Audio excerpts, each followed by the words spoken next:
بسم اللہ الرحمن الرحیم وعد اللہ الذین آمنوا منکم وعملوا الصالحات لیستخلفنہم فی الارض کما استخلف الذین من قبلہم وليمكنن لهم دينهم الذي ارتضى لهم وَلَيُبَدِّلَنَّهُم مِّن بَعْدِ خَوْفِهِمْ أَمْنًا يَعْبُدُونَنِي لَا يُشْرِكُونَ بِي شَيْئًا وَمَن كَفَرَ بَعْدَ ذَلِكَ فَأُولَئِكَ هُمُ الْفَاسِقُونَ۔ رکوع تک 3 آیاتیں ہیں۔ پہلی آیت انتہائی اہم ہے۔ اللہ جل شانہ کی طرف سے مسلمانوں کے لیے اس زمانے میں بطور پیشین گوئی کے نازل ہوئی۔ بطور پیشین گوئی کہتے ہیں کہ مستقبل کے زمانے میں کسی بات کی خبر دینا۔ اللہ جل شانہ نے مسلمانوں کو اس وقت جب کہ مدینہ میں ابھی ہجرت کے بعد مسلمانوں کی نئی حکومت تھی، یعنی مدینہ پر اقتدار نیا تھا، ریاست مدینہ کی سمجھ لیں ابھی بنیاد رکھی جا رہی تھی۔ اس وقت اللہ کی طرف سے وعدہ خلافت کیا گیا۔ وعدہ، اس آیت کو کہتے ہیں آیت استخلاف، یعنی اللہ تعالیٰ کی طرف سے مسلمانوں کے ساتھ اس وقت خلافت کا وعدہ کیا گیا، اور اس میں کل 3 باتوں کا وعدہ ہے، صرف خلافت کا نہیں ہے، صرف خلافت کا 3 باتوں کا وعدہ ہے۔ پہلا تو ہے لَيَسْتَخْلِفَنَّهُمْ فِي الْأَرْضِ كَمَا اسْتَخْلَفَ الَّذِينَ مِن قَبْلِهِمْ، کہ جیسے پہلے ایمان والوں کو دنیا میں حکمرانی، بادشاہت اور خلافت نصیب ہوئی، فرمایا تمہیں بھی اسی طرح سے خلافت اور بادشاہت کیا ہوگی، دی جائے گی اللہ رب العزت کی طرف سے۔ اس سے پہلے ایمان والوں میں انبیاء بنی اسرائیل کی مثال موجود ہے کہ تمام انبیاء بنی اسرائیل تقریباً ہر ایک اپنے زمانے میں نبی بھی تھا اور حاکم بھی تھا۔ پھر ان میں بھی معروف بادشاہت اور خلافت حضرت سلیمان علیہ السلام کی ہے، اور ان کے والد گرامی حضرت داؤد علیہ السلام کی ہے۔ اسی طرح یوسف علیہ السلام کی عزیز مصر کے ساتھ بعد مصر کا حاکم ہونا، وہ بھی ایک معروف ہے، قرآن پاک میں اس کا ذکر بھی آیا ہے۔ تو پہلا وعدہ کس چیز کا تھا کہ تمہیں اسی جیسی خلافت، انہی جیسی بادشاہت تمہیں بھی زمین میں کیا کریں گے، عطا کریں گے۔ یہ پہلا وعدہ تھا خلافت کے بارے میں۔ اور دوسرا وعدہ ہے وَلَيُمَكِّنَنَّ لَهُمْ دِينَهُمُ الَّذِي ارْتَضَىٰ لَهُمْ، کہ اللہ نے جو تمہیں دین اسلام دیا ہے، تمہارے لیے جس دین کو اللہ نے پسند کیا ہے، اس دین کو اللہ رب العزت پوری دنیا میں غالب کریں گے، پوری دنیا میں کیا کریں گے۔ اور تیسرے نمبر پر وعدہ ہے وَلَيُبَدِّلَنَّهُم مِّن بَعْدِ خَوْفِهِمْ أَمْنًا، تمہاری اس خوف والی حالت کو امن سے بدل دیں گے۔ خوف والی حالت کو بھی، خوف والی حالت کیا تھی؟ ریاست مدینہ کی ابھی بنیاد تھی، مسلمان مدینہ میں نئے تھے، ہر روز افواہیں اڑتی تھی کہ کبھی رومی فوج حملہ کر رہی ہے، کبھی ایرانی فوج کیا کر رہی ہے، کبھی مشرکین مکہ کی طرف سے دھمکیاں، کبھی عرب کے دوسرے قبائل کی طرف سے دھمکیاں، اور یہ مختصر سی جماعت مدینہ منورہ میں ہر وقت یعنی خوف کی حالت میں زندگی گزار رہے تھے۔ تھوڑی سی تعداد کے اعتبار سے بھی کم تھے، قوت کے اعتبار سے بھی کیا تھے۔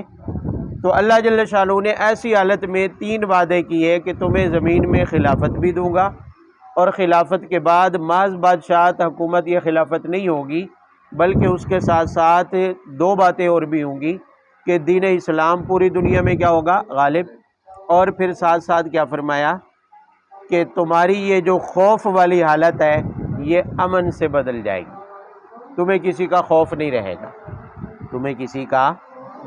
البتہ ان 3 وعدوں سے پہلے 2 شرطیں لگائی گئی ہیں کتنی شرطیں لگائی ہیں؟ 2۔ پہلی شرط آمنو منکم، یہ وعدہ ان سے ہے جو ایمان لائے، جو ایمان ہے اور ایمان کے بعد عملوا الصالحات، نیک اعمال کرتا رہے۔ نیک اعمال، شرطیں 2 ہی ہیں، ایمان بھی ہو اور اعمال بھی کیا ہوں؟ اچھے ہوں۔ اگر ایمان نہیں ہے، اعمال اچھے ہیں تو یہ وعدہ نہیں ہے۔ اگر ایمان ہے لیکن اعمال اچھے، تب بھی یہ وعدہ نہیں ہے، تب بھی یہ وعدہ۔ اب یہ وعدہ جن لوگوں سے ابتداءً کیا جا رہا ہے، اللہ تعالیٰ نے یہ وعدہ پورا کیا جب وہ ان دونوں شرائط پر پورے اترے۔ ان دونوں شرائط پر کب پورا ہوا؟ خلفائے راشدین کے زمانے میں، حضرت ابوبکر سے لے کر خلافت راشدہ کے اختتام تک، علی المرتضیٰ رضی اللہ عنہ تک، آپ دیکھ سکتے ہیں کہ اللہ تعالیٰ کا یہ وعدہ کیا ہوا؟ پورا ہوا۔ خلافت بھی ملی، خلافت بھی، اور دین اسلام غالب بھی ہوا، اور مسلمانوں کی وہ خوف والی حالت امن سے بھی کیا ہے؟ ایسا مثالی امن کہ پوری دنیا حیران رہ گئی۔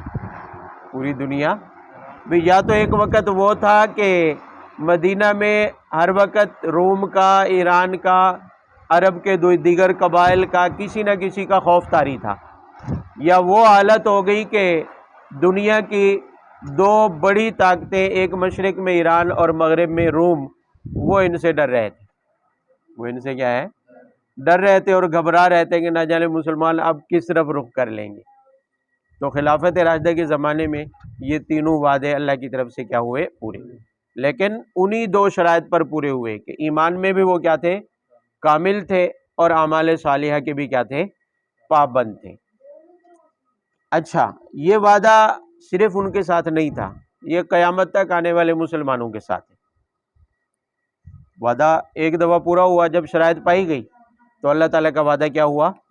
پورا ہوا۔ ہاں، اس کے ثمرات، نتائج، اس کا پھل دیر تک مسلمان جو ہے کھاتے رہے۔ بھئی آخری خلافت عثمانیہ، خلافت اسلامیہ کب ختم ہوئی ہے؟ 1923 میں، 1923 میں۔ اب کیا ہے؟ 2023 ہے، تو کتنا عرصہ ہو گیا؟ 1923 سے 2023 تک 1923، 2123، 2223 اور کتنے ہوں گے؟ 400 سال۔ نہ کرو یار، اللہ کے بندو، کتنے ہوں گے؟ 1 صدی۔ بھئی 1923 تھا نا، اب کیا ہے؟ 2023 ہے، یعنی 100 سال تو کیا ہوں گے؟ پورے، اور اوپر کتنے سال؟ 2023 ہے نا، پورا 100 سال ہو گیا، پورا 100 سال، اوپر نیچے کچھ بھی نہیں ہے، بات سمجھ آ رہی؟ چند ماہ کہہ سکتے ہیں آپ۔ تو پورے 100 سال سے پہلے تک مسلمان اس کا کیا ہے؟ پھل کھاتے رہے۔ بھئی خلافت عثمانیہ بھی پوری دنیا پر تھی اور سب پر چھائے ہوئے تھی۔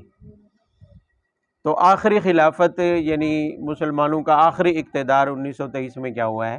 ختم ہوا ہے۔ اب اصل ان شرائط کے مطابق تو وہ خلافت راشدہ ہی تھی، ان شرائط کے مطابق خلافت راشدہ ہی تھی۔ بعد میں اگرچہ مسلمان بدلے اور ان شرائط میں کیا آتی رہی؟ کمی آتی رہی، آہستہ آہستہ زوال آیا، ایک دم سے زوال نہیں آیا۔ وہ مزے تو سارے نہیں تھے جو خلافت راشدہ کے زمانے میں تھے، لیکن بہرحال مسلمان کسی نہ کسی حالت میں پھر بھی کیا رہے؟ غالب رہے پوری دنیا میں، اور امن کے ساتھ رہے ہیں، اور پوری دنیا پر مسلمانوں نے اقتدار بالواسطہ یا بلا واسطہ کیا ہے۔ بالواسطہ، بلا واسطہ تو وہی علاقے تھے جو ان کے زیر اقتدار تھے، اور بالواسطہ یہ ہے کہ پوری دنیا کے اکثر ممالک مسلمانوں کو خلافت عثمانیہ کے دور میں ٹیکس ادا کرتے تھے، حتیٰ کہ امریکہ بھی آخری خلیفہ سلطان عبدالحمید کے زمانے میں برطانیہ سے بچنے کے لیے خلافت عثمانیہ کو ٹیکس دیا کرتا ہے۔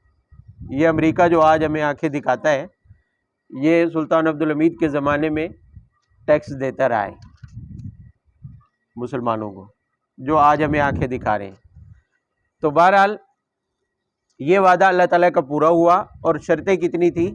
2 شرطیں تو 2 ہیں، لیکن خلافت ملنے کے بعد، اقتدار ملنے کے بعد اس کی بقا کے لیے، اس کی بھئی یہ 2 شرطیں تھی خلافت ملنے کے لیے کہ ابتداءً خلافت حاصل کیسے ہوگی؟ ایمان اور اچھے اعمال۔ خلافت کی بقا کا دار و مدار کن شرائط پر ہے؟ وہ 2 چیزیں ہیں۔ فرمایا کہ یعبدوننی لا یشرکون بی شیئا، یہ ہے خلافت کی بقا، کہ عبادت صرف میری کرو گے اور میرا شریک کسی کو، یعنی توحید پر چلتے رہو گے اور شرک کے مرتکب نہیں ہوو گے، تمہارے پاس یہ خلافت باقی رہے گی۔ لیکن اگر تم نے اس کو چھوڑ دیا، من کفر بعد ذالک، جس نے اس نعمت کی کیا کی؟ ناشکری کی۔ بھئی اس سے بڑی نعمت اور کیا ہے کہ خلافت بھی ملے اور اقتدار بھی ایسا ہے کہ پوری دنیا میں نظریہ قانون بھی تمہارا غالب ہو۔ دین ہمارا نظریہ ہے، ہمارا آئین ہے، آئین بھی تمہارا غالب ہو، اور ساتھ ساتھ یہ ہے کہ تمہیں پوری دنیا میں بے خوف بھی کر دیا جائے، کسی کا تمہیں خوف بھی نہ رہے سوائے اللہ کی ذات کے۔ اس سے بڑی نعمت کوئی نہیں ہے۔ من کفر بعد ذالک، جو اس کی ناشکری کرے گا، جو اس کی ناشکری کیا ہے کہ عوام حکمرانوں کی نافرمان ہو جائے اور حکمران اللہ کے کیا ہو جائے؟ نافرمان ہو جائے۔ عوام حکمرانوں کی کیا ہو جائے اور حکمران اللہ کے کیا ہو جائے؟ نافرمان ہو جائے، یعنی حقوق العباد بھی تم ضائع کرنے لگو اور حقوق اللہ بھی تم کیا کرنے لگو؟ وہی کہ ایمان تو تمہارے اگرچہ موجود ہوں کسی نہ کسی درجے میں، لیکن تمہارے اعمال درست نہ رہے، تمہارے اعمال درست نہ رہے تو فرمایا اولئک هم الفاسقون، اس وقت تم فاسق ہو جاؤ گے اور اس خلافت کے مستحق نہیں رہو گے، اس خلافت کے مستحق نہیں رہو گے۔ تو بہرحال قیامت تک یہ وعدہ ہے، جب جب مسلمان ان شرائط پر پورے اتریں گے، ایسی ہی خلافت انہی 3 وعدوں کے ساتھ مسلمانوں کو حاصل ہوتی رہے گی اور ہوتی رہی ہے اور ہوتی۔ بنو امیہ پٹڑی سے ہلے تو خلافت عباسیہ آ گئی، وہ ہلے تو خلافت عثمانیہ آ گئی۔ تو جو طبقہ امت مسلمہ کا جب بھی ان شرائط پر پورا اترتا رہا، اقتدار انہیں بھی حاصل ہوتا رہا۔ البتہ کلی طور پر تو ہم نہیں کہہ سکتے کہ خلاف بنو امیہ کو یا اب خلفائے عباسیہ کو یا خلفائے سلطنت عثمانیہ کو کلی طور پر ان شرائط کے اوپر خلافت ملی ہے۔ ان میں کوئی ایک آدھ بندہ ہو سکتا ہے، ایک آدھ سلطان حکمران ایسا ہو سکتا ہے ان میں جو ان شرائط پر پورا تھا، اور اس کے دور اقتدار کو آپ کہہ سکتے ہیں ایسا تھا جیسی خلافت کا وعدہ کیا ہے؟ کیا گیا ہے، یعنی مکمل طور پر تمام شرائط کے ساتھ۔ البتہ تمام شرائط کے ساتھ مکمل جو اصل وعدہ پورا ہوا وہ خلافت راشدہ ہی کی شکل میں کیا ہوا ہے؟ پورا ہوا ہے۔ اور قیامت تک اور کب یہ وعدہ پورا ہوگا؟ اس کے لیے شرطیں تو یہی ہیں کہ ایمان کے بعد اعمال بھی کیا ہوں؟ درست ہوں، لیکن کب ہوں گے اس کے بارے میں کوئی تعیین نہیں کی گئی ہے، کھلا چھوڑ دیا گیا۔ جب بھی تم سدھر جاؤ گے تو تمہیں خلافت ملے گی، جب بھی تمہارے اعمال کیا ہو جائیں گے؟ درست ہو جائیں گے تو پھر تمہیں خلافت کیا ہے؟ مسلمان کے لیے یہ وعدہ ہے خلافت کا، مسلمان کے لیے یہ ہے۔ اس میں یہ نہیں ہے کہ تم اگر دنیاوی علوم میں پی ایچ ڈی کر لو گے تو ملے گی، تم اگر امریکہ سے ڈگری لے آؤ گے تو تمہیں خلافت ملے گی، دنیا میں غلبہ، چاند پر پہنچ جاؤ گے، آسمانوں پر پہنچ جاؤ گے، تمہارے مشن وہاں پہنچ جائیں گے تو تمہیں خلافت ملے گی، یہ کوئی شرط نہیں ہے، یہ کوئی شرط۔ اور دوسرا یہ ہے کہ ان دونوں میں کوئی تضاد بھی تو نہیں ہے، کوئی تضاد بھی تو بھئی اگر دنیاوی علوم میں ایک بندہ صلاحیت حاصل کرتا ہے اور ساتھ اعمال صالحہ کی پابندی بھی کرتا رہے، اسلامی احکام کی بھی پابندی کرتا رہے، ان دونوں میں کوئی تضاد ہے؟ بندہ بڑا ڈاکٹر بھی ہو، بڑا سائنسدان بھی ہو، اور ساتھ میں اللہ تعالیٰ کے احکامات کا پابند بھی ہو، تو کیا یہ ناممکن ہے؟ دونوں کام چل سکتے ہیں۔ بھئی اسلام روکتا ہے، اسلام ڈاکٹری سے نماز روکتی ہے، قرآن کو سمجھنا شروع کر دے بندہ تو ڈاکٹری ختم ہو جاتی ہے، سائنس جو پڑھی ہے وہ بھول جاتی ہے، نہیں، بلکہ ساتھ ساتھ دونوں چیزیں چل سکتی ہیں۔ تو اسی لیے دنیاوی علوم یا دنیاوی مہارتیں وہ ضرورت ہیں، وہ انسان کی کیا ہے؟ ضرورت ہے دنیا میں پھیلنے کے لیے، پھولنے کے لیے، وہ معاون قوتیں ہیں، ان کا حصول ضرورت کے تحت ضروری ہے، ضرورت کے تحت کیا ہے؟ لیکن ان پر محض خلافت کا وعدہ نہیں ہے۔ خلافت اور حکومت کا وعدہ اعمال کے درست ہونے پر ہے، اعمال کے درست ہونے پر ہے۔ ہاں، خلافت ملنے کے بعد اس میں جن صلاحیتوں کی ضرورت پڑے گی ان صلاحیتوں کا حاصل کرنا کیا ہوگا؟ ضروری ہوگا۔ اب وہ صلاحیتیں ظاہر ہے ایک حکمران میں پوری دنیا کے بارے میں معلومات جو کسی زمانے میں ان معلومات کے ذرائع ہوں ان کو بھی حاصل کرنا کیا ہوگا؟ ضروری ہوگا، تاکہ پوری دنیا کے حالات پر وہ کیا ہو سکے؟ مطلع ہو سکے۔ انسانوں کی جو اس وقت کی ضروریات ہوں گی، معاشرت کی، رہن سہن کی، ان کی جو بھی ضروریات ہے، پانی سے متعلق، معیشت سے متعلق، ان چیزوں کے بارے میں بھی حکمران کے اندر صلاحیت کا ہونا کیا ہوگا؟ ضروری ہوگا۔ تو دنیاوی علوم اس لحاظ سے تو ہر حکمران کے لیے کیا ہوں گے؟ ضروری، اور حکمران امت کے لیے بھی کیا ہوں گے؟ ضروری ہوں گے۔ بنیادی شرائط ایمان اور نیک اعمال ہے۔ البتہ من کفر بعد ذلک فاولئک هم الفاسقون کا مفسرین نے یہ مطلب لکھا ہے کہ جب تم اس نعمت کی ناشکری کرو گے تو چھین لی جائے گی۔ اب یہاں سوال پیدا ہوتا ہے کہ نعمت کی ناشکری کی، اعمال صالحہ رہنے دیے، اللہ تعالیٰ کے احکامات کی پابندی کیا ہے؟ چھوڑ دی گئی، اور وقت کے منتخب نیک صالح حکمرانوں کی اطاعت سے عوام نکل گئی، تو ناشکری ہے، خلافت چھین لی جائے گی، یہ وعدے پورے نہیں ہوں گے۔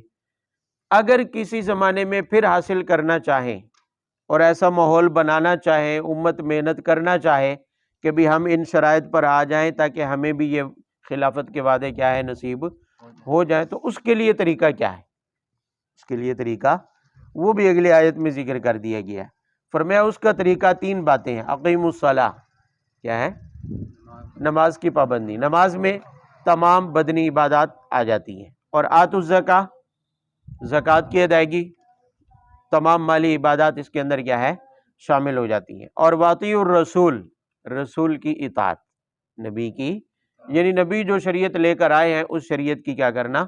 پابندی کرنا، لعلکم ترحمون۔ فرمایا یہ تین طریقے تم اختیار کر لو گے تو اللہ تعالیٰ کی مہربانی اور رحمت تمہاری طرف پھر متوجہ ہو سکتی ہے، پھر متوجہ۔ تو گویا پھر اگر امت کو ان وعدوں کے قابل بنانا ہے کہ وہ خلافت کے مستحق بن سکے، خلافت کے مستحق بن سکے، تو اس کے لیے محنت کرتے ہوئے ان تین چیزوں کو امت کے اندر رواج دینا لازم ہوگا کہ امت نماز کی پابند ہو جائے، عبادات کی کیا ہو جائے؟ پابند ہو جائے، اور جو مالی صدقات امت پر لازم کیے گئے ہیں اللہ کی طرف سے ان کی پابندی کرے، اور اطیعوا الرسول، نبی کی کیا کرے؟ اطاعت۔ بات سمجھ آ رہی ہے؟ اگر ان تینوں میں سے، تینوں میں یا کسی ایک میں فیل ہے تو پھر فضول ہے محنت، پھر محنت کیا ہے؟ فضول ہے۔ جب تک مجموعی طور پر ساری امت مل کر، یہ بند کر دیا، یہ ہو گیا، چلتا رہنے دے تھوڑا، یہ ادھر سے آواز تھوڑی سلو ہو جاتی ہے۔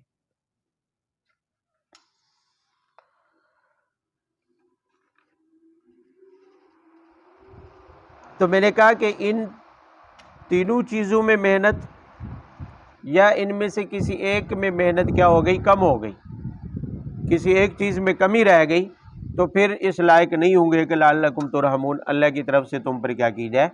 رحمت اور مہربانی کی جائے۔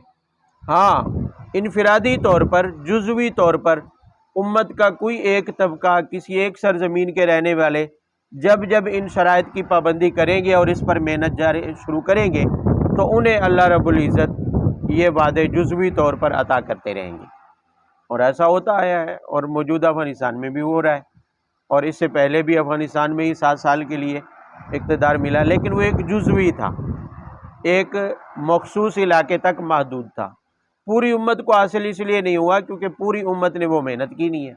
جس طبقے نے جتنی محنت کی ہے اتنا انہیں ملا بھی ہے۔ اگر پوری امت ان تینوں باتوں کی محنت شروع کر دے تو دوبارہ اصلاح کے لیے پوری امت تیار ہو جائے اور ان تینوں معاملات کو لے کر اصلاح کرنا شروع کر دے تو پھر خلافت کی مستحق ہو سکتی ہے۔ پھر اقتدار کی مستحق ہو سکتی ہے، یہ خوف امن کی صورت میں بدل سکتا ہے۔ لیکن اگر نہیں کرتے ہیں تو ظاہر ہے جب خلافت چھینے گی، جب اقتدار چھینا جائے گا تو پھر خوف لوٹ آئے گا، اور اس وقت صورتحال یہی ہے کہ ہر طرف سے خوف کی حالت میں گزار رہے ہیں۔ فلسطین کو دیکھ لیں، کشمیر کو دیکھ لیں، وہ تو چھوڑیں، پاکستان کو دیکھ لیں، ایٹمی پاکستان بھی خوف کی حالت میں جی رہا ہے، قرضے لینے ہیں اور انہی کی شرائط کے مطابق، واپسی انہی کی شرائط کے مطابق۔ کس پر ٹیکس لگانا ہے؟ ماچس کی ڈبی پر ٹیکس لگانا ہے، موبائل پر لگانا ہے، گاڑی پر لگانا ہے، کسی بھی چیز کو نہیں چھوڑنا انہوں نے، اور ٹیکس ان چیزوں کے اوپر لگانا ہے۔ بات سمجھ آ رہی ہے؟ اب ظاہر ہے یہ بھی ایک خوف کی حالت ہے کہ ہم معاشی طور پر دوسروں کے کیا ہو گئے؟ محتاج، ان کے محتاج ہو گئے جو دنیا میں ہمارے حریف تھے، جو دنیا میں ہمارے مد مقابل تھے، جن کے بارے میں لن ترضی عنک الیہود ولا النصاری کہا گیا کہ وہ کبھی تم سے راضی نہیں ہو سکتے، وہ تم سے کبھی راضی، ہم انہی کی بھیک کے محتاج ہو گئے، ان کے سامنے ہاتھ پھیلا رہے ہیں۔ وجہ کیا ہے؟ یہی کہ من کفر بعد ذلک فاولئک هم الفاسقون، جو اس کے بعد ناشکری کرے گا اس نعمت کی جو خلافت کی شکل میں عطا ہوگی، تو پھر وہ در بدر بھٹکتے رہیں گے، اولئک هم الفاسقون، نافرمانوں میں شمار ہوں گے۔ پھر اللہ کی رحمت متوجہ تب ہوگی جب اپنی اصلاح کر لیں گے، جب اپنے آپ کو کیا کر لیں گے؟ سدھار لیں گے، تبھی اللہ کی رحمت متوجہ ہوگی۔ لا تحسبن الذین کفروا معجزین فی الارض ومأواہم النار ولبئس المصیر۔ یہ ایک سوال کا جواب دیا گیا ہے۔ یہ سوال تب پیدا ہوا تھا کہ جب خلافت کا وعدہ کیا جا رہا ہے، اس وقت حالت یہ ہے کہ مسلمان معاشی طور پر بھی کمزور، تعداد کے اعتبار سے بھی محض تھوڑے سے، مدینہ کی حد تک جو اس زمانے میں آج کل کے لحاظ سے دیکھیں تو آبادی کے لحاظ سے ایک بستی کے برابر تھی، ایک بستی کے چھوٹی سی آبادی۔ اب غزوہ بدر میں دیکھیں 313 ہیں، غزوہ بدر میں 313 ہیں، اور غزوہ احد میں 700 کی تعداد ہے۔ بات سمجھ آ رہی ہے؟ تو اب تھوڑی سی تعداد میں ایک چھوٹے سے گروہ کو بظاہر ظاہری آثار اور علامات نہیں نظر آ رہے کہ پوری دنیا پر یہ چھا جائے، تب وعدہ کیا جا رہا ہے، تو سوال تو پیدا ہوگا کہ یہ جن کے بارے میں یہ وعدہ کیا جا رہا ہے یہ کیسے غالب آ سکتے ہیں؟ بات سمجھ آ رہی ہے؟ جب یہ وعدے ہوئے تب کے جو دشمن تھے، مخالفین تھے، ان کی زبانوں پر یہ الفاظ آئے کہ یہ کیسے ہو سکتا ہے، یہ تم نے سوچا بھی کیسے، یہ تم نے سوچا بھی کیسے؟ وہ کہتے تھے نا کہ تم نے سوچا بھی کیسے کہ تم امریکہ سے ٹکر لے لو گے۔ سوچنے والوں نے سوچا اور لی، اور نتیجہ یہ ہے کہ وہ امریکہ بھاگا اپنے اتحادی دوستوں سمیت، جبکہ جنہوں نے ٹکر لی تھی بظاہر وہ پورے ہی پاگل لگ رہے تھے، پورے ہی۔ بھئی امریکہ کے مقابلے میں یا 48 ممالک کے مقابلے میں ان کی کیا حیثیت تھی؟ کچھ بھی نہیں۔ افغانستان کی کیا حیثیت تھی؟ کوئی حیثیت نہیں تھی، کوئی طاقت نہیں، کوئی افرادی قوت نہیں ان کے پاس، بظاہر وسائل نہیں ہے، پوری دنیا کا مقابلہ کیسے کر سکتے ہیں؟ لیکن انہوں نے ٹکر لی اور اللہ پر بھروسہ کیا اور اللہ کے وعدوں کے اوپر انہوں نے یقین رکھا، تو پوری دنیا دیکھتی رہی، اور دنیا کے دیکھتے دیکھتے اللہ تعالیٰ نے انہیں پھر کیا کیا؟ سرخرو کیا، اگرچہ وہ کسی کھاتے میں نہیں تھے، کسی گنتی میں۔ تو اب جس وقت یہ وعدہ کیا جا رہا ہے تب بھی اس وقت کے زمانے کے کفار نے اس کے اوپر مذاق اڑایا، کہا یہ کیسے ہو سکتا ہے؟ فرمایا لا تحسبن الذین کفروا معجزین فی الارض۔ بھی یہ نہ دیکھیں کہ وعدہ کس سے کیا جا رہا ہے، اس کو نہ دیکھیں کہ جن سے وعدہ کیا جا رہا ہے ان کی طاقت کتنی ہے، ان کی حیثیت کتنی ہے، یا ان کی ظاہری حالت کیا ہے، بلکہ یہ دیکھیں کہ وعدہ کرنے والا کون ہے۔ وعدہ کرنے والا بظاہر آثار نہیں لگ رہے کہ یہ چھوٹی سی جماعت پوری دنیا پر غالب آ جائے، یہ مدینہ کی ایک بستی میں رہنے والے چھوٹا سا گروہ پورے روم پر غالب آ جائے، پورے فارس کو تہس نہس کر دے، یہ بظاہر سمجھ آنے والی بات نہیں ہے۔ لیکن یہ تو سمجھ میں آنے والی بات ہے نا کہ اللہ جل شانہ کو کوئی بھی زمین میں عاجز، تو یہ وعدہ تو اس ذات کا ہے جسے دنیا کی کوئی طاقت عاجز نہیں کر سکتی۔ بات سمجھ آ رہی ہے؟ اور اللہ نے وعدہ کیا، اور جن کے ساتھ کیا، جن کے بارے میں یہ سوچا جا رہا تھا کہ یہ دیوانے کا خواب ہے، یہ خواب کبھی پورا نہیں ہوگا، لیکن اللہ کو کوئی عاجز نہیں کر سکا، اور اللہ نے ان کو وعدہ پورا کیا، اور انہی کے ہاتھوں اس زمانے کی سپر پاور، مذاق اڑانے والے مشرکین تو کسی کھاتے میں نہ رہے، کسی شمار میں نہ رہے، انہی کے ہاتھوں پوری فارس کی سلطنت تباہ و برباد ہوئی، انہی کے ہاتھوں روم تباہ ہوا، انہوں کے ہاتھوں جو ہے عیسائی اور یہودی لشکر تباہ ہوئے ہیں، اور پوری دنیا میں اسلام کیا ہوا ہے؟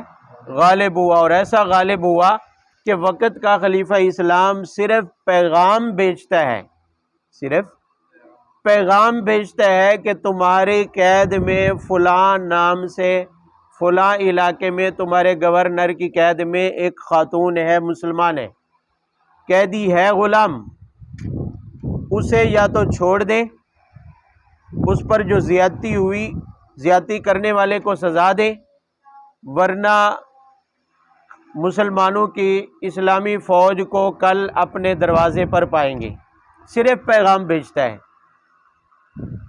کیا بھیجتا ہے؟ پیغام، سینکڑوں میل ہزاروں میل دور بیٹھ کر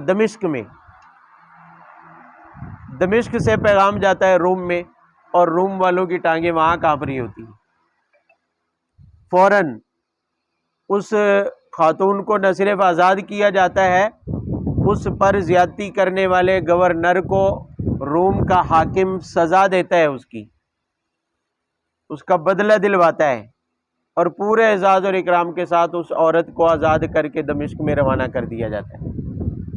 اس کے ارد گرد والے حواری کہتے ہیں محض دھمکی ہے، ایسا کیسے ہو سکتا ہے کہ وہ صرف اس چھوٹے سے معاملے کے لیے یہاں آ جائے؟ تو اس نے کہا کوئی پتہ نہیں چلتا، کوئی اعتبار ہے، پہلے بھگت چکے تھے، یہ عمر بن عبدالعزیز کے زمانے میں پیش آیا، اس سے پہلے وہ بھگت چکے تھے۔ حضرت امیر معاویہ کو خبر ملی کہ کسی رومی گورنر نے ایک مسلمان تاجر کے ساتھ دھوکہ کیا ہے، خیانت کی ہے، اس کے ساتھ زیادتی کی ہے، تو بھیجا اپنے مخصوص لوگوں کو، بھیجا کہ جاؤ اس گورنر کو گرفتار کر کے یہاں لاؤ۔ رومی گورنر ہے، رومی سلطنت میں چند مخصوص بندوں کو بھیجا اور اسے پکڑ کر یہاں حاضر کیا، کہا کہ تم نے اس کے ساتھ زیادتی کی ہے، اس کی سزا بھگتو گے تب جاؤ گے۔ وہ پہلے دیکھ چکے تھے کہ بھی ایک مسلمان کی حرمت کے لیے، اس کی عزت کی حفاظت کے لیے بھی خلیفہ اسلام پورے لشکر کو لے کر حملہ آور ہونے سے کتراتا نہیں ہے، ہچکچاتا نہیں ہے۔ آج وہی مسلمان ہے، اور ہمارے مسلم حکمران کہلانے والے خود اپنے ہاتھوں سے چند ڈالروں کے عوض مسلمانوں کو بیچتے رہتے ہیں۔ بھئی عزتوں کی حفاظت تو دور کی بات ہے، عزتیں نیلام کرتے ہیں، عزتیں بیچتے ہیں اور ان کی کمائی کھاتے ہیں، یہ ہمارے مسلم حکمران ہیں۔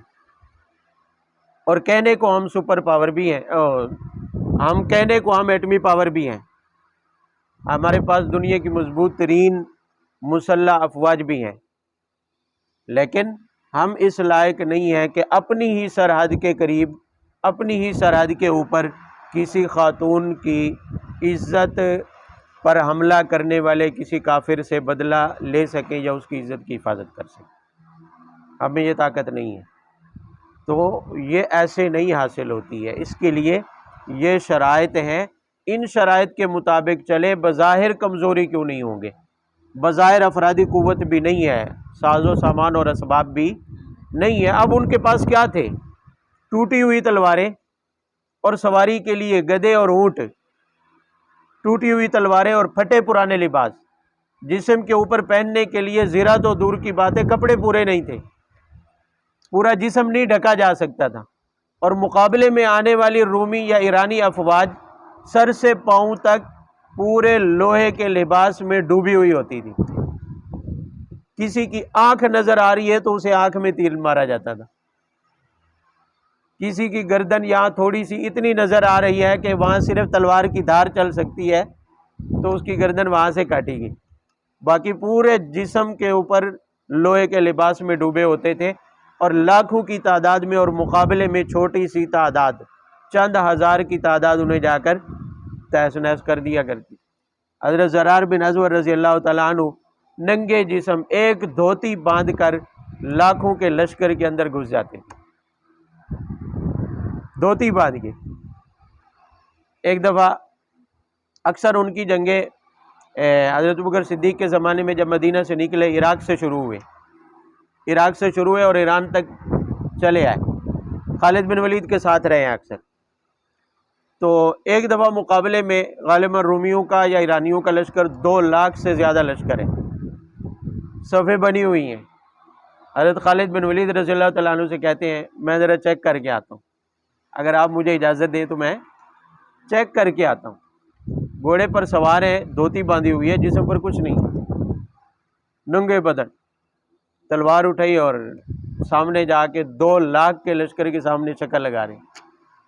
دیکھتے رہے گور گور کے، کچھ دیر تک دیکھتے رہے ان کی طرف.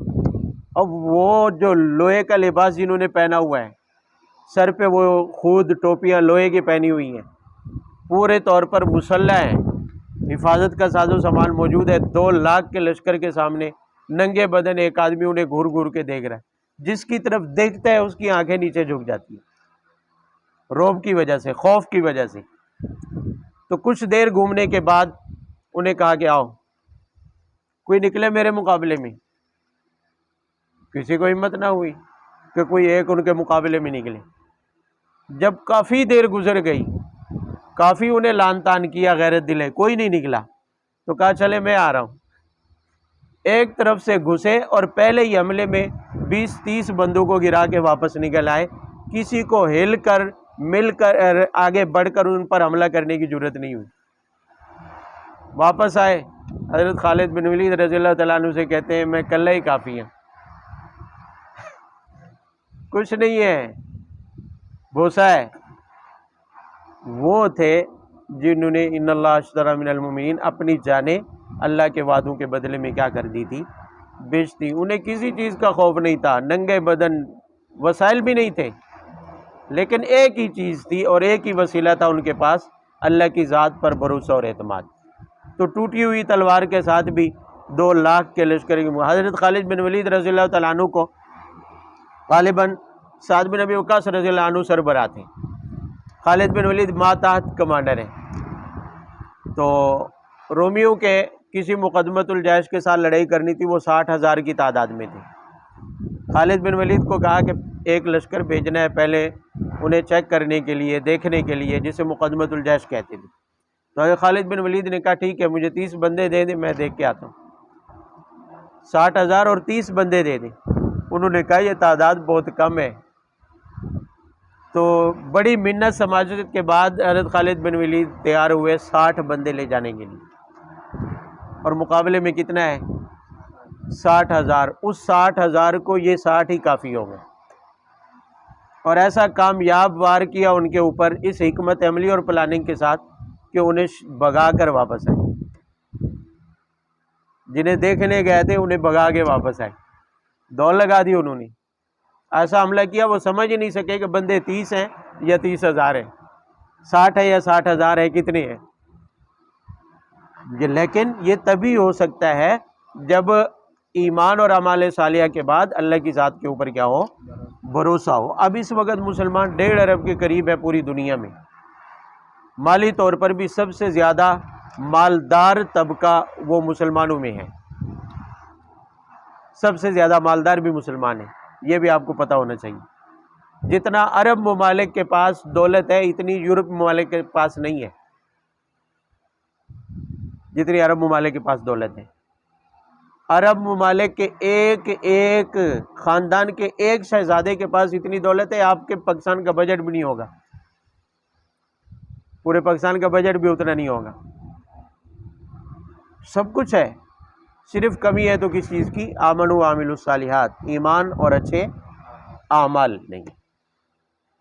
اس لیے ساری دنیا کے نیچے لگے ہوئے ہیں، ساری دنیا کی غلامی میں لگے ہوئے ہیں، باوجود ہے کہ سارے وسائل موجود ہیں. یا ایھا الذین آمنوا لیستأذنکم الذین ملکت ایمانکم والذین لم یبلغوا الحلم منکم ثلاث مرات من قبل صلاة الفجر وحین تضعون ثیابکم من الظہیرہ ومن بعد صلاة العشاء۔ اس رکوع میں وہی دوبارہ موضوع لوٹایا جا رہا ہے، اصلاح معاشرہ۔ ہاں، جو خلافت کا وعدہ ہے اس کا تعلق بھی اصلاح معاشرہ کے ساتھ ہے، اس کا تعلق بھی، ہم ربط بیان کرنا بھول گئے بھئی معاشرے کی اصلاح کے لیے باقی جتنے بھی چیزیں پیچھے بیان ہوئی ہیں، زنا کی سزا ہے، تہمت کی سزا ہے، جو حدود بیان کی ہیں، پردہ کی پابندی ہے، یہ ساری چیزیں کامیابی کے ساتھ معاشرے میں لاگو ہو جائیں، اس کے لیے حکومت کا ہونا ضروری ہے، اس کے لیے اسلامی نظام کا ہونا کیا ہے، نظام حکومت کا رائج ہونا کیا ہے، ضروری ہے۔ اگر اقتدار نہیں ہے تو آپ پورے طور پر معاشرے کی اصلاح کے لیے جو باتیں لازم کی گئی ہیں آپ لاگو نہیں کر سکتے۔ ترغیب تو دے سکتے ہیں، ترغیب تو دے سکتے ہیں، لیکن قانونی طور پر آپ کسی کے اوپر اس کی سزا لاگو نہیں کر سکتے، کسی کے اوپر جبراً زبردستی طاقت کے ساتھ آپ معاشرے کے اصلاحی پہلوؤں کی پابندی نہیں کروا سکتے۔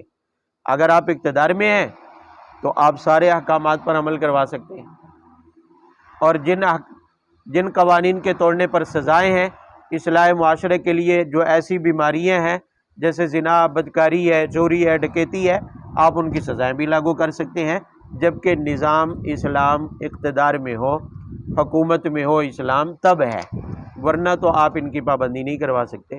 تو اصلاح معاشرہ کے لیے کامل طور پر اگر معاشرے کی اصلاح چاہتے ہیں تو اس کے لیے اقتدار کا حصول بھی ضروری ہے، حصول اقتدار کو بھی ذہن میں رکھنا کیا ہے، ضروری ہے، ورنہ جتنی بھی اصلاح کی کوششیں کی جائیں گی پورے طور پر وہ کامیاب نہیں ہو سکتی، 100% وہ کامیابی حاصل نہیں کر سکتی جب تک کہ اصلاح کی کوششوں کے ساتھ ساتھ اقتدار کی طرف اسلام کو نہیں لایا جائے گا۔ تو اصلاح معاشرے کے متعلق آپ پہلے پڑھ چکے ہیں کہ اس میں بغیر اجازت کسی کے گھر میں داخل ہونا بھی ایک غیر مناسب فعل ہے جو اصلاح کے لیے نقصان دہ ہے، معاشرتی اصلاح کے لیے کیا ہے، بدکاری کا راستہ کھلتا ہے، بدکاری کا، بھئی بغیر اجازت کسی کے گھر میں جانے سے بے پردگی ہوگی، بد نظری ہوگی، بد نظری بدکاری کا کیا ہے، دروازہ ہے، بدکاری کا راستہ ہے، ذریعہ ہے، تو لہٰذا پیچھے احکام اجازت سے متعلق گزرے ہیں، البتہ اسی میں کچھ مزید تھوڑی سی کمی رہ گئی تھی، اسی کو پورا کرنے کے لیے ایک اور حکم لایا گیا ہے۔ پیچھے بیان ہوا تھا وہ 12 تعلق دار، 12 رشتے جن کے بارے میں آیا تھا کہ یہ تمہارے پاس آ جا سکتے ہیں، ان کے سامنے ہاتھ، چہرہ اور پاؤں عورت بوقت ضرورت کھلے رکھ سکتی ہے۔ ان میں 2 قسمیں آخری جو تھی 11 اور 12 وہ کون کون سی تھی، نابالغ بچہ اور غلام، نابالغ بچہ اور، کہ ان کے سامنے اجازت ہے کہ بچہ نابالغ ہے، غلام ہے، ان کے سامنے چہرہ، ہتھیلی اور پاؤں کھلا رکھا جا سکتا ہے۔ بات سمجھ آ رہی ہے؟ اب اسی میں مزید تبدیلی کی جا رہی ہے، تمرین کی جا رہی ہے، فرمایا کہ اس میں ایک اور چیز کو بھی ذہن میں رکھنا ضروری ہے۔ یہ تو ٹھیک ہے کہ یہ لوگ گھروں میں آ جا سکتے ہیں اور عورت ان کے سامنے چہرہ کھلا رکھ سکتی ہے، ہتھیلی کھلی رکھ سکتی ہے، لیکن اس کا یہ مطلب نہیں ہے کہ یہ بغیر اجازت کے بھی آ سکتے ہیں۔ یہ مطلب نابالغ بچہ ہے اور غلام ہے، اگرچہ عورت کو ان کے سامنے پردے میں تخفیف دی گئی ہے کہ چہرہ، ہتھیلی اور پاؤں کھلا رکھ لے، لیکن اس کا یہ مطلب نہیں ہے کہ وہ ہر وقت بغیر اجازت کے بھی آ سکتے ہیں۔ 3 اوقات ایسے ہیں جس میں نابالغ بچہ بھی بغیر اجازت کے گھر میں نہیں آ سکتا۔ وہ کون سے 3 اوقات ہیں؟ فرمایا پہلا وقت من قبل صلاۃ الفجر، صبح کی نماز سے پہلے۔ عام طور پر کوئی آنے والا ایسے ہی وقت میں آ سکتا ہے جب صبح ہونے والی ہو، جب صبح، لیکن وہ وقت ہوتا ہے آرام کرنے کا۔ اسی طرح وحین تضعون ثیابکم من الظہیرہ، کہ دوپہر کے وقت جب آرام کا وقت ہوتا ہے، دوپہر کے وقت جب آرام کا وقت ہوتا ہے۔ اب آرام کا وقت جس زمانے میں، جس علاقے میں جو بھی ہو وہی لیا جائے گا، یہ نہیں ہے کہ بس 12 سے 1 بجے تک۔ کسی کا آرام کا وقت ظہر کے بعد بھی ہوتا ہے، کسی علاقے کی ترتیب جو ہے کسی اور وقت کی ہو سکتی ہے. جو آرام کا وقت ہے دوپہر کا، دن کا، وہ بھی. اور تیسرے نمبر پر شام کا وقت من بعد صلاۃ العشاء، عشاء کی نماز کے. یہ 3 اوقات فرمایا ثلاث عورات لکم، تمہاری خلوت کے اوقات ہیں، تمہاری خلوت کے پوشیدگی کے اوقات ہیں. ان 3 اوقات میں نابالغ بچہ بھی بغیر اجازت کے گھر میں داخل نہ ہو. نابالغ بچہ بھی کیا ہو جائے گا؟ اصلاحی پہلو سے یہ بھی نقصان دہ ہے، اصلاحی پہلو سے یہ بھی نقصان دہ ہے. ایک تو اس بچے کے لیے بھی بھئی ایسی حالت میں آئے، آگے خاوند بیوی جو ہے وہ حالت غیر میں ہو، بے لباس ہو، بچے کی نظر پڑ جائے. ٹھیک ہے بچہ نابالغ ہے، لیکن ابتدا ہی سے ایسی حالت کا نقش اس کے ذہن کے اوپر بیٹھ جائے گا. بات سمجھ آ رہی ہے؟ اور ایسی حالت سے بچے کو محفوظ رکھنا بھی کیا ہے؟ ضروری ہے. اور ایسی حالت میں بچے کا آنا اور اس حالت میں مرد و عورت کو مبتلا دیکھنا، یہ دوسروں کے لیے بچہ تو ناسمجھ ہے، بچہ تو کیا ہے؟ ناسمجھ ہے. وقتی طور پر آپ کہہ سکتے ہیں اس کے لیے ذاتی طور پر کوئی نقصان بظاہر نہیں ہے، لیکن دوسروں تک اس حالت کو وہ پہنچا تو سکتا ہے، سمجھداروں تک اس حالت کو وہ پہنچا تو سکتا ہے. اور دوسرا یہ ہے کہ خود ان کے لیے جن کو اس حالت غیر میں دیکھا گیا ہے، بچے نے دیکھا، ان کے لیے بھی شرمندگی کا کیا ہے؟ باعث ہے. تو اس تمام تر صورت حال سے بچنے کے لیے یہ حکم ہے کہ بڑوں کے ساتھ ساتھ بچوں کو بھی ان 3 اوقات میں خاص طور پر پابند کیا جائے. اپنے چھوٹے بچوں کو اس بات کی تربیت دی جائے کہ کسی کے آرام کے وقت جا کر کسی کا دروازہ نہیں کھٹکھٹاتے، کسی کے گھر میں داخل نہیں ہوتے ہیں. گھر کے اندر بھی یہ ترتیب ہونی چاہیے. اگر مشترکہ فیملی سسٹم ہے تو اپنے بچوں کو اس چیز کا پابند بنانا چاہیے کہ دوسرے کمرے میں ان 3 اوقات میں بغیر دروازہ کھٹکھٹائے نہ جائیں. دروازہ کھٹکھٹائیں، اجازت لیں. بچوں کو اس کی ترغیب دینی چاہیے تاکہ بچے دوسرے کمرے میں بھی اگر داخل ہونا چاہیں مشترکہ فیملی سسٹم میں تو دروازہ کھٹکھٹا کے جائیں. دروازہ کیا ہے؟ ورنہ کل کو انہی بچوں نے بڑا ہونا ہے، اور پورا اگر مشترکہ فیملی سسٹم ہے تو یقیناً وہ پوری فلم ایک دوسرے کی دیکھ چکے ہوں گے. تو آپ کس اصلاح کی توقع رکھتے ہیں پھر ان بچوں سے اور ان نسلوں سے؟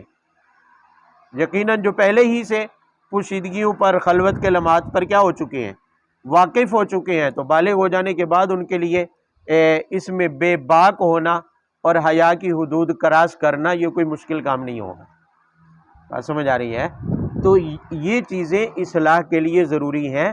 ان چیزوں کو ہمارے معاشرے میں نظر انداز کیا جاتا ہے.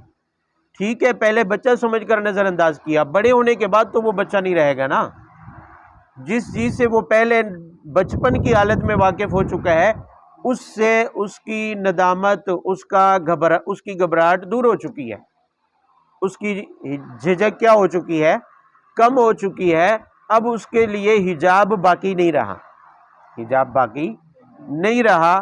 تو جیسے آج کل کے زمانے میں مشہور ہے کہ آج کل کے بچے بڑے تیز ہوتے ہیں، پرانے زمانے والے بچوں کو ان چیزوں کے خیال تک نہیں ہوتے تھے. آج کل کے بچے بڑے تیز ہو گئے، وہ ایسے تیز نہیں ہوئے ہیں، ہم نے احتیاط چھوڑ دی ہے، ہم محتاط نہیں رہے. جب والدین محتاط نہیں رہے ہیں، بڑے محتاط نہیں رہے تو بچے بھی تیز ہو گئے، کیونکہ بچے واقف ہو گئے. اگر بچہ ان چیزوں سے دور رہے اور بچہ رہے تو بچے کی حیا باقی رہتی ہے، اس کی جھجک، اس کا حجاب کیا رہتا ہے؟ باقی رہتا ہے. تو بڑے ہونے کے بعد بھی اس چیز کے چانسز کم ہوتے ہیں کہ بچہ کسی بے حیائی میں مبتلا ہو، کسی بد اخلاقی میں کیا ہو؟ مبتلا ہو. یہ بچے کے لیے آسان نہیں ہوتا ہے. بات سمجھ آ رہی؟ اس لیے اصلاحی پہلو کے حوالے سے یہ ضروری ہے کہ نابالغ بچوں کو بھی اس چیز کا پابند بنایا جائے اور ان کی ذہن سازی کی جائے کہ کسی کے گھر میں بغیر اجازت کے داخل نہ ہوں. ان 3 اوقات میں تو بالکل داخل نہ ہوں کسی کے گھر میں، اور ان 3 اوقات میں کسی کے گھر میں جاتے بھی ہیں مشترکہ فیملی سسٹم میں کسی کمرے میں بھی جاتے ہیں تو کمرے میں داخل ہونے سے پہلے کیا لیں؟ اجازت لیں، دروازہ کھٹکھٹائیں. یہ عادت بچے کے اندر ہونی چاہیے. آگے فرمایا لیس علیکم ولا علیہم جناح بعدہن. ہاں اس کے علاوہ ان 3 نکات کے علاوہ نابالغ بچے پر کوئی گناہ نہیں ہے اگر وہ بغیر اجازت کے بھی کیا ہے آتا جاتا ہے، لیکن مستحب اور اولیٰ پھر بھی یہ ہے کہ نابالغ بچہ بھی بغیر اجازت کے گھر میں داخل نہ ہو۔ گھر میں داخل ہو بھی گیا ہے تو خاص جو کمرے ہوتے ہیں رہائش کے گھروں کے اندر، ان کمروں کے اندر تو بغیر اجازت کے بالکل بھی داخل نہ ہو۔ تو ہمارا تو یہ حال ہے، نابالغ بچوں کو چھوڑیے، بیویاں بھی محلے میں اڑوس پڑوس میں بغیر اجازت کے داخل ہونا اپنا حق سمجھتی ہیں، یعنی بڑی عمر کی خواتین ہیں انہیں بھی اس چیز کی سمجھ نہیں ہے کہ کسی کے گھر میں بغیر دروازہ کھلا ہے بس ٹھیک ہے، اجازت کی ضرورت نہیں ہے۔ دروازہ کھلا ہوا نا اجازت کی علامت سمجھا جاتا ہے، کنڈی کھلی ہے تو اجازت کی علامت سمجھا جاتا ہے، سمجھ آ رہی ہے؟ تو یعنی جب بچپن سے ہی ترغیب نہیں ہوگی، بچپن سے ہی تربیت نہیں ہوگی تو پھر بڑوں کو اس چیز کی تمیز کہاں رہے گی؟ انہیں ان احکامات کی پرواہ کیسے ہوگی کہ بیویاں بھی بغیر اجازت کے کسی کے گھر میں ایسے ہی داخل ہو جاتی ہیں، بڑی بڑی عمر والی، اور بڑی عمر کے بچے بھی پھر ایسا ہوتا ہے کہ بعد جوان ہونے کے بعد بھی اسی طرح سے کسی نہ کسی کے گھر میں آتے جاتے ہیں تو بغیر اجازت کے آتے جاتے ہیں۔ بلکہ ہمارے معاشرے میں تو یہ بیماری ہے کہ الٹا یہ سرپرائز کہلاتا ہے، کسی رشتہ دار کے گھر میں گئے نا کچھ دنوں کے بعد اچانک کسی کے کمرے میں گھس گئے اور جا کے کہا سرپرائز بھی میں اچانک ملنے آ گیا۔ یار یہ بھی عجیب مصیبت ہے، سرپرائز ہوتا کیا ہے بھی آگے پوری فلم چلی ہوئی اور یہ حضرت سرپرائز دینے جا رہے ہیں، بھی لینے جا رہے ہیں یا دینے جا رہے ہیں، یعنی یہ بھی ایک عجیب، یہ بہت خطرناک معاملہ ہے، انتہائی خطرناک معاملہ ہے کہ بھی صرف سرپرائز کہہ کر اس کو ٹال دیا جائے، حالانکہ کسی کے گھر جانا بغیر اطلاع کے اولاً شرعاً درست ہی نہیں ہے، بھلے رشتہ داری کیوں نہ ہو، بس اجازت تو ہو، اطلاع تو ہو کم از کم۔ اگر بغیر اطلاع کے پہنچ بھی گئے ہیں تو دروازے پر تو اجازت لی جا سکتی ہے، کم از کم دروازے پر 1 منٹ کے لیے رک کر مطلع تو کیا جا سکتا ہے تاکہ گھر والے سنبھل تو جائیں کم از کم، بات سمجھ آ رہی ہے؟ تاکہ بد نظری نہ ہو، بے پردگی نہ ہو۔ وَإِذَا بَلَغَ الْأَطْفَالُ مِنْكُمُ الْحُلُمَ فَلْيَسْتَأْذِنُوا كَمَا اسْتَأْذَنَ الَّذِينَ مِنْ قَبْلِهِمْ۔ ایک اور حکم، یہ بھی انتہائی ضروری ہے، ہمارے معاشرے کا یہ بھی خطرناک پہلو ہے، بچے ہیں ٹھیک ہے اجازت لینا ان پر لازم نہیں قرار دیا گیا ہے، بہتر ہے اجازت لیں، لیکن بالغ ہو گئے، کیا ہو گئے؟ بالغ ہو جانے کے بعد ان کے لیے بھی اجازت لینا اسی طرح ضروری ہے جسی طرح دوسرے مردوں کے لیے کیا ہے؟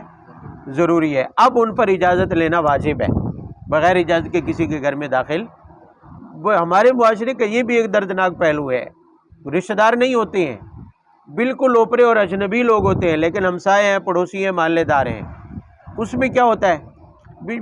بچہ ہمارے سامنے ہی تو بڑا ہوا ہے، اس سے کیا پردہ کرنا، اس سے کیا؟ اجنبی ہے، بالغ ہونے کے بعد حکم اور ہے، بچہ تھا تو حکم کیا تھا؟ اور تھا۔ اس کا یہ مطلب تو نہیں ہے کہ بالغ ہونے کے بعد بس وہ اب تمہارا حقیقی بیٹا ہو گیا یا تمہارا حقیقی باپ ہو گیا یا بھائی ہو گیا، نہیں، ٹھیک ہے بچہ تھا تو حکم الگ تھا، پردہ نہیں تھا، لیکن بڑا ہو گیا، ٹھیک ہے اس نے تمہیں دیکھا ہوا ہے، تم نے اسے دیکھا ہوا ہے، لیکن بالغ اور جوان ہو جانے کے بعد شریعت کا حکم ہے، پردہ لازم ہے۔ پردہ کیا ہے؟ اس لیے اس وہم کو دور کیا کہ جب بڑے ہو جائیں فَلْيَسْتَأْذِنُوا، پھر اسی طرح اجازت مانگے جیسے دوسرے مانگتے ہیں، وہی حکم ہوگا جو پہلے گزر چکا ہے۔ وَالْقَوَائِدُ مِنَ النِّسَاءِ اللَّاتِي لَا يَرْجُونَ نِكَاحًا فَلَيْسَ عَلَيْهِنَّ جُنَاحٌ، چوتھا حکم ہے۔ پیچھے پردے کے احکام گزرے ہیں، آگے بھی آئیں گے سورہ احزاب کے اندر، کہ عورت کے لیے باہر نکلتے ہوئے پورے جسم کو ڈھانپنا، چھپانا کیا ہے؟ لازم، چاہے وہ برقعے کے ساتھ ہو، بڑی چادر کے ساتھ ہو، مقصود چھپانا ہے، مقصود پردہ ہے، چاہے وہ برقعے سے حاصل ہو جائے، چاہے وہ بڑی چادر سے کیا ہو جائے؟ حاصل ہو جائے۔ لیکن عورت اوور ایج ہو گئی، عمر اتنی زیادہ ہو گئی کہ وہ نکاح سے، بچے پیدا کرنے سے مایوس ہو گئی، شریعت کی اصطلاح میں اسے آئسہ کہتے ہیں۔ کیا کہتے ہیں اسے؟ آئسہ کا مطلب یہ ہے کہ مخصوص دنوں کی وہ ماہواریاں بھی ختم، اور توالد تناسل کا سلسلہ پیدائش کا وہ بھی کیا ہے؟ ختم۔ اب وہ مزید پیدائش کے سلسلے کے قابل بھی نہیں رہی، اتنی زیادہ عمر ہو گئی ہے، اتنی زیادہ کہ اس کی خواہشات ہی اب کیا ہو چکی ہے؟ مر چکی ہے۔ اس عمر کی خاتون بوڑھی، اس کے لیے پردے میں تخفیف ہے، کرے تو اولا ہے، کرے تو کیا ہے؟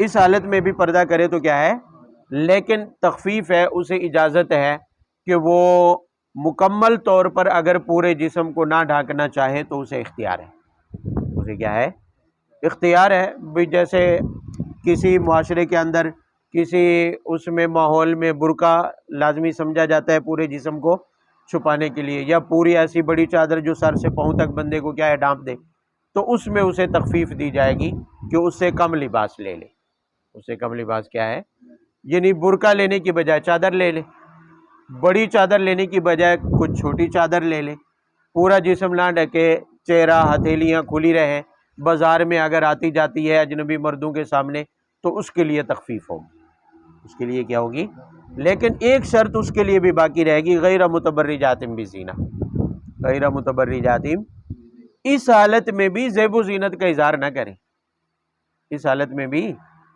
بات سمجھے، ہے اوور ایج، ریٹائر ہو گئی ہے، لیکن پھر بھی سرخی پاؤڈر لگا کے ہی نکلے بھی، چلو مجھے تو اجازت دے دی گئی ہے، کچھ نہ کچھ تخفیف ہے میرے لیے پردے میں، سمجھ آ رہی ہے، پھر بھی جو ہے نا وہ اپنے بننا سنورنا شروع کر دے۔ جیسے جدید دور ہے، ابھی تو سرجریاں بھی ہوتی ہیں پلاسٹک کی، ہو نانی لیکن بننا چاہے نوجوان، بات سمجھ آ رہی ہے، ایسے لگے کہ جیسے نوجوان ہو، کماری ہو، تو یہ صورتحال اس عمر میں بھی جائز نہیں ہے، زینت کا اظہار کرنا اس کے لیے بھی جائز نہیں ہے۔ پردے میں تخفیف ہے کہ چونکہ ایسی حالت ہو گئی ہے اس کی کہ اب وہ نکاح کے قابل نہیں، خواہش کے قابل نہیں ہے، تو اس کے پردے میں کیا کر دی گئی ہے، تخفیف کر دی گئی ہے۔ لیس علی الاعمی حرج ولا علی الاعرج حرج ولا علی المریض حرج، آخری آیت ہے، اس میں 3 حکم ہیں۔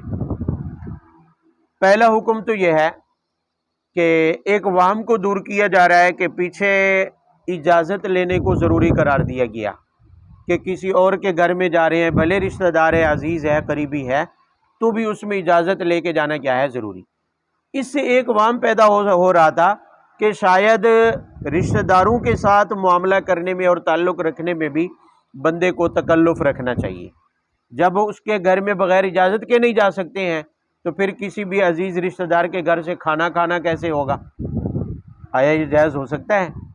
اس وہم کو دور کر دیا کہ کھانا کھانا کسی عزیز رشتہ دار کے گھر سے یہ ایک الگ معاملہ ہے، اجازت لے کے جانا یہ ایک کیا ہے، اجازت لے کے جانا ضروری ہے، جانے سے تو منع نہیں کیا ہے، جانے سے تو منع نہیں کیا ہے، رشتہ داروں کے گھروں میں آ جا سکتے ہیں لیکن اجازت لینا ضروری ہے۔ جب آ جا سکتے ہیں اور رشتہ داری کا تعلق بھی ہے اور کھانے کی ضرورت ہے تو کھا بھی لینا چاہیے، کھانا منع نہیں ہے، کھانا منع نہیں ہے۔ زمانہ جاہلیت میں عجیب قسم کے رواج تھے، بھی بہن کے گھر سے نہیں کھانا ہے، بہن کے گھر سے نہیں کھانا ہے۔ آج کل بھی وہ جاہلیت والے رواج ہیں، بہت سارے جو ہمارے ان پڑھ لوگ ہوتے ہیں ان کے ذہنوں میں یہ بات گھسی ہوئی ہوتی ہے کہ بیٹی کے گھر سے نہیں کھانا چاہیے، بیٹی کے گھر سے نہیں کھانا چاہیے، تو بہت سارے رشتہ داروں کے گھروں سے کھاتے ہوئے وہ بھی کیا ہے، اپنی عزت کے خلاف سمجھتے تھے، اپنی غیرت کے کیا ہے، خلاف سمجھتے تھے۔ اس میں ان تمام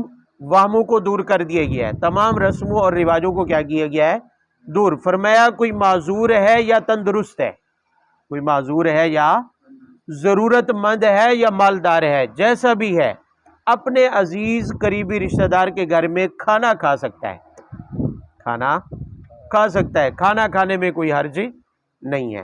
دیکھیں اجازت کے ساتھ، اجازت، بغیر اجازت کے گھر میں داخل نہیں ہو سکتا تو بغیر اجازت کے کھانا، ہاں بات صحیح ہے، سوال ان کے ٹھیک ہے، یہ بات سمجھنا بھی ضروری ہے، اجازت ضروری ہے لیکن اجازت 2 طرح کی ہوتی ہے، اجازت ضروری ہے، ایک ہوتی ہے اجازت صراحتاً، بھئی مجھے کھانے کی اجازت ہے آپ کے گھر سے، دوسرا یہ ہے کہ اجازت دلالتاً، پتہ ہے کہ میرے بھائی کا گھر ہے، میں نے اگر کھانا کھا لیا تو وہ اس پر منع نہیں کرے گا، منع کھا سکتے ہیں بغیر اجازت کے بھی، یعنی صریح اجازت کے بغیر دلالتاً اگر اجازت ہے تو بھی ٹھیک ہے، تو بھی کیا ہے، یقین ہے کہ میں نے ان کے گھر سے کھانا کھایا تو وہ برا نہیں منائیں گے اور وہ اسے منع نہیں کریں گے تو بھی کھا سکتے ہیں، یہ بھی اجازت کی ایک قسم ہے، یہ بھی اجازت کی ایک قسم۔ اچھا یہاں ایک بات اور بھی سمجھنے والی ہے، فرمایا کہ اپنے گھروں سے کھاؤ یا اپنے باپ کے گھر سے کھاؤ، ماں کے گھر سے کھاؤ. باپ کا گھر اور ہوتا ہے، ماں کا گھر ہے. عرب میں ایسا ہی ہوتا تھا. عرب میں باپ کا گھر علیحدہ، ماں کا گھر علیحدہ، کیونکہ ایک بیوی پر اکتفا یہ عرب معاشرے میں اس کا تصور بھی نہیں تھا. سمجھ آ رہی ہے؟ بیویاں متعدد، اس لیے مرد اپنی کٹیاں لٹیاں علیحدہ بناتے تھے ایک طرف، اور جو بیویاں ایک ہے دو ہیں ان کی رہائش قریب ہی ہوتی لیکن الگ ہوتی تھی، الگ ہوتی تھی. اب باپ کا گھر ظاہر ہے اس کی رہائش کیا ہے؟